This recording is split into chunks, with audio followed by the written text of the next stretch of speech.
penses à t'expatrier à Dubaï parce que tu vois le beau temps, les beaux appartements, les piscines à débordement, les plages et tout ça, ok, mais est-ce que c'est réellement aussi simple que ça en a l'air? Et bien dans cette vidéo, je vais tout vous expliquer, les avantages et les inconvénients de vivre à Dubaï. Je vais absolument rien vous cacher, je vais vous donner la vérité d'un expatrié qui vit ici depuis maintenant 2 ans.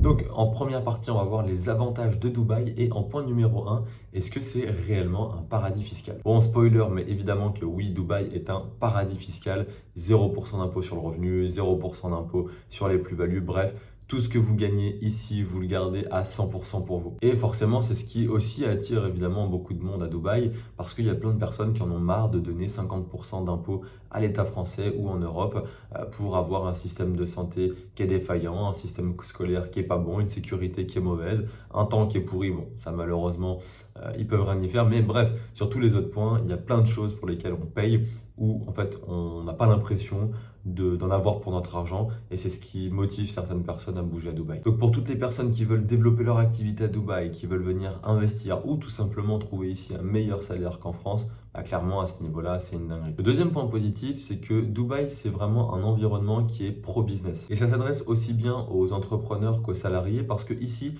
tu veux lancer un projet, tu as une idée ou quoi que ce soit, les démarches, elles sont simples, elles sont rapides, c'est efficace. Tu peux ouvrir une société en l'espace de quelques jours et quand tu vois l'enfer administratif que c'est d'ouvrir une société en France, c'est clairement le jour et la nuit. Mais il n'y a pas que l'administration, il y a aussi tout le mindset global. Toutes les personnes sont tournées vers l'innovation, vers l'action. Bref, personne ne t'empêchera d'entreprendre, personne ne te sabotera tes projets, personne ne va venir te critiquer dans ton dos. Et donc que tu sois salarié ou entrepreneur, si tu as envie d'évoluer, si tu as envie d'apprendre des nouvelles choses, des nouvelles compétences, de tester de nouveaux projets, et bah clairement c'est top. On voit ici, il y a tellement d'entrepreneurs, il y a tellement de personnes qui veulent se tirer vers le haut. Clairement, c'est un énorme point positif. Point numéro 3, la sécurité. C'est un énorme point fort de Dubaï. Vraiment, c'est un des pays, une des villes les plus safe au monde. Ta femme ici, elle peut marcher toute seule la nuit à 3 h du matin. Il lui arrivera rien. Tu peux laisser ton téléphone sur la table d'un café, dehors, avec des dizaines de personnes qui passent devant.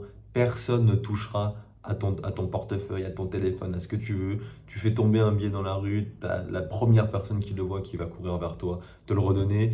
Tu peux oublier quelque chose dans un taxi, t'appelles directement, tu retrouveras ce que tu as oublié. Bref, vraiment, ici, quand tu arrives à Dubaï et à chaque fois que je voyage et que je reviens et que j'arrive à l'aéroport, juste, je prends mon cerveau et tu le poses.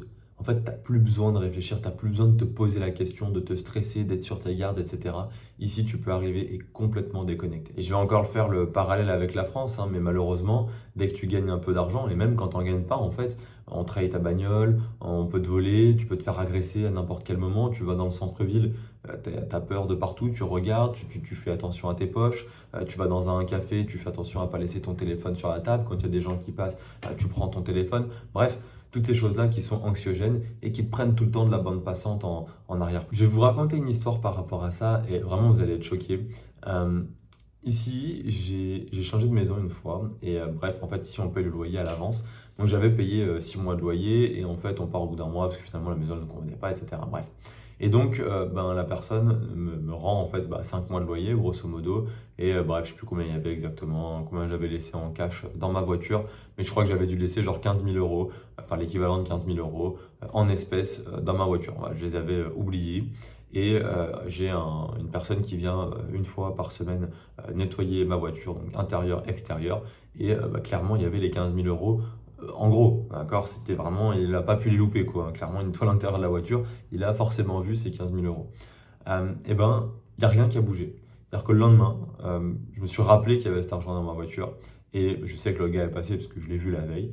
Et il n'y a pas un euro qui a bougé, il n'y a pas un billet qui a été volé. Et pourtant, dans ma voiture, c'est pas là où il y a des caméras. On n'est pas en pleine ville, dans la rue ou quoi. Non, là, il y avait 0 caméra. C'est-à-dire que s'il prenait ces 15 000 euros, clairement, c'était impossible pour moi de prouver qu'il les avait pris. Il n'y avait pas de caméra pour filmer ça. Donc, il aurait très bien pu les prendre, se barrer et personne n'aurait été au courant. Et 15 000 euros, c'est peut-être pour lui, je sais pas, plus d'un an de salaire. Un an de salaire, grosso modo. Donc, c'est énormément d'argent. Il n'y a pas un euro qui a bougé, pas un billet qui a été volé. Et je suis prêt à mettre ma main coupée. En France, il y aurait eu la même action, j'aurais plus un seul euro dans ma voiture. et j'aurais plus jamais revu la personne. Bref, la sécurité à Dubaï, c'est vraiment un gros point fort. Et c'est un point qu'on avait tendance à oublier en France. En point numéro 4, on va voir effectivement le cadre de vie premium. Alors, quand je parle de cadre de vie premium, on va souvent me dire « Ouais, mais Dubaï, du coup, c'est hyper cher, etc. » Mais en fait, c'est ça qui est cool, c'est qu'il y en a pour tous les budgets. C'est-à-dire que si tu as un petit budget, si tu as un énorme budget, eh ben, tu vas trouver des choses qui sont faites pour toi. Tu peux profiter de la mer, tu peux profiter des rooftops, tu peux profiter des beaux restaurants, etc. Même si tu n'as pas un énorme budget. Évidemment, si tu n'as pas un énorme budget, tu ne pourras pas forcément tout faire, aller partout, etc. Mais tu peux quand même profiter de ce train de vie premium, si on peut l'appeler comme ça, ou en tout cas d'avoir toujours des malls qui sont propres, des beaux cadres, des belles plages, du soleil toute l'année. Bref, même quand tu n'as pas forcément beaucoup d'argent, que tu n'es pas, je vois des gens qui souhaitent millionnaires pour vivre à Dubaï, etc. Non, pas du tout. Même quand tu n'es pas millionnaire, même quand tu gagnes juste convenablement ta vie, eh ben, tu peux profiter de toutes les commodités que tu as à Dubaï et qui sont vraiment un cran au-dessus de celles d'en France. Bon, on a vu en partie 1 les points positifs, on va maintenant passer aux points négatifs et évidemment tout n'est pas rose ici à Dubaï. Déjà le premier point qu'on va voir, c'est que ici tu n'es pas chez toi, tout simplement. Même si à Dubaï il y a beaucoup de points positifs, ça n'empêche pas que tu es dans un pays avec une culture qui est complètement différente. Et donc ça demande une vraie adaptation, tu ne peux pas vivre ici de la même manière que tu vivais en France. Et c'est aussi pour ça que beaucoup d'expatriés rentrent en France parce que tu ne peux pas t'imaginer vivre la même vie qu'en France mais ailleurs, c'est impossible. Tu changes complètement de style de vie, de mindset, de culture, d'environnement et clairement ça peut prendre quelques mois avant de bien s'adapter, avant de se fondre dans la masse et d'enfin te sentir chez toi. Alors pourquoi est-ce que je mets des guillemets? C'est parce que évidemment, même si tu te sens chez toi, moi je me sens chez moi à Dubaï, je me sens très bien, mais tu ne seras jamais chez toi. Ça c'est un point qui est hyper important à comprendre, c'est que pour avoir la nationalité émirati, le passeport, etc., bref, c'est quasiment impossible. Donc, il ne faut pas compter là-dessus. Il y a clairement une priorité nationale sur tout, sur certaines maisons, sur la santé, sur les écoles, etc., que tu n'auras jamais. Okay, donc ici, tu n'es pas chez toi, tu l'as compris dès le départ. Par contre, ce qu'il y a de bien, c'est qu'ici, on fait tout pour que tu te sentes chez toi. C'est-à-dire qu'il y a la priorité nationale, ils ont des avantages mais énormes comparés à nous, mais on n'est pas chez nous, on le sait. Par contre, la ville et le pays fait en sorte que tu te sentes chez toi et de mettre tout à disposition pour que tu sois bien et que tu vives correctement. En point numéro 2, je dirais que c'est une ville qui peut être exigeante. Le rythme ici, il est vraiment rapide, tout va très vite et en fait, si tu ne suis pas, tu te fais dépasser. Et on est dans un monde où tout le temps, on va vouloir prouver, vouloir montrer, vivre un peu pour les caméras. En fait, si tu es dans ce jeu-là de vouloir prouver, de montrer que tu as plus que les autres, d'avoir toujours le plus beau sac, la plus belle tenue, le plus cher, la plus grosse voiture, etc., et ben en fait, tu vas tomber dans une pression sociale, clairement, où tu vas vouloir toujours avoir plus de matériel pour prouver aux autres, alors qu'en fait, ça n'a aucun intérêt et que ça sert strictement à rien. Mais si tu n'es pas en paix avec toi-même sur ce point-là, c'est clairement un point sur lequel tu peux perdre les pédales et te sentir mal à Dubaï. Point numéro 3, on va parler de la chaleur étouffante.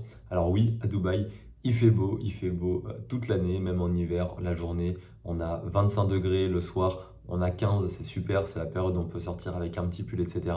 Mais clairement, l'été, il fait trop chaud. Voilà, de juin à septembre, il fait 45-50 degrés. Et voilà, on vit sous la clim, tu peux pas marcher dehors plus de 5 minutes sans cuire. Bref, voilà, l'été ici, il fait clairement beaucoup trop chaud. Donc moi, personnellement, ça me dérange pas parce que je passe jamais l'été ici. Je rentre toujours soit en France voir ma famille l'été, soit je voyage ailleurs. Mais voilà, pour certains, les personnes notamment qui vont être salariés et qui vont devoir rester ici l'été ou qui vont avoir un business en physique et qui n'auront pas la possibilité de bouger, voilà, ça peut être un frein. Après ici, ce qu'il y a de bien, c'est que toutes les infrastructures sont faites en fait pour pouvoir passer l'été tranquillement. C'est juste que tu vas vivre à l'intérieur sous la clim, tu profiteras pas vraiment des terrasses, de la plage. Quoique, il y en a quand même qui vont, tu as des personnes aussi qui vont à la piscine, etc. C'est largement faisable. Il faut juste bien se protéger, essayer de rester à l'ombre sous le parasol, mais sinon c'est clairement possible. Le point numéro 4, c'est qu'ici, tu n'as pas de filet de sécurité. C'est-à-dire que tu n'as pas de sécu, tu n'as pas de chômage, tu n'as pas de retraite automatique comme tu pourrais avoir en France. Ici, tu n'as clairement rien de tout ça. Ça veut dire que tu es le seul responsable de ta couverture santé, de ton avenir, de ta retraite, de tes investissements. Si ton business il coule, il n'y a personne qui va venir t'aider, il n'y a personne qui va te donner de l'argent, donc tu pourras t'en prendre qu'à toi-même. Donc c'est pour ça qu'avant de venir ici, il faut bien se renseigner, il faut avoir les bonnes assurances, Bref, il faut mettre tout en place pour pas te retrouver dans la merde et surtout penser à ton avenir, ne pas cramer tout l'argent que tu as, le mettre de côté, l'investir et puis te construire ta retraite toi-même. Et le cinquième et le dernier point, c'est, on va dire, les paysages, la verdure. Ouais, si tu es quelqu'un qui aime beaucoup sortir en forêt, faire des petites balades avec ton petit ruisseau comme on peut avoir en France, et bien clairement ici, tu ne vas pas du tout retrouver ça. Voilà, c'est une ville qui est magnifique au niveau des infrastructures, la city est incroyable, les buildings sont super beaux, etc. Par contre, voilà, c'est vrai que les plages, c'est personnellement, c'est pas ce que je préfère, c'est pas les plus belles plages. J'étais à l'île Maurice récemment et clairement ça a strictement rien à voir. Je préfère largement le paysage de l'île Maurice que celui de Dubaï. Mais voilà, pour les personnes qui aiment la ville, qui aiment voilà, le béton, les immeubles, qui sont moins nature, campagne, etc.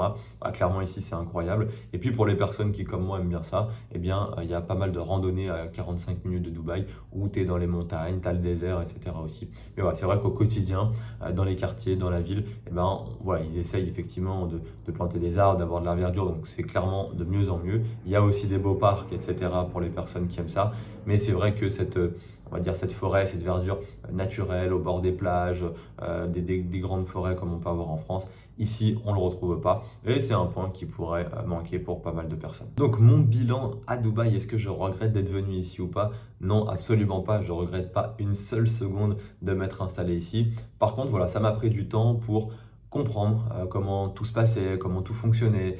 J'ai fait des erreurs en arrivant ici. Voilà, il a fallu du temps pour m'adapter, mais maintenant c'est OK. Je suis complètement sorti du modèle français, j'ai appris à gérer ma santé, j'ai appris à gérer mes finances, j'ai appris bref à gérer ma vie tout seul. Dubaï ne te donne rien comme avantage. Par contre, il t'offre un terrain de jeu avec un jeu de cartes disponible qui est clairement incroyable. Et si tu apprends à y jouer, que tu joues correctement à ce jeu-là, c'est pour moi la meilleure ville où tu peux habiter aujourd'hui. Alors, est-ce que Dubaï est fait pour toi? Eh bien ça, c'est pas moi qui peux te le dire. Par contre, si tu as un projet d'expatriation, que tu as envie de venir t'installer à Dubaï et que tu veux savoir que je t'accompagne dans toutes les démarches, dans tout le processus de A à Z pour éviter les erreurs et t'installer ici sans stress, tu peux me contacter sur Instagram. Tu trouveras mon Insta dans la description de cette vidéo et je te dis à bientôt dans une prochaine.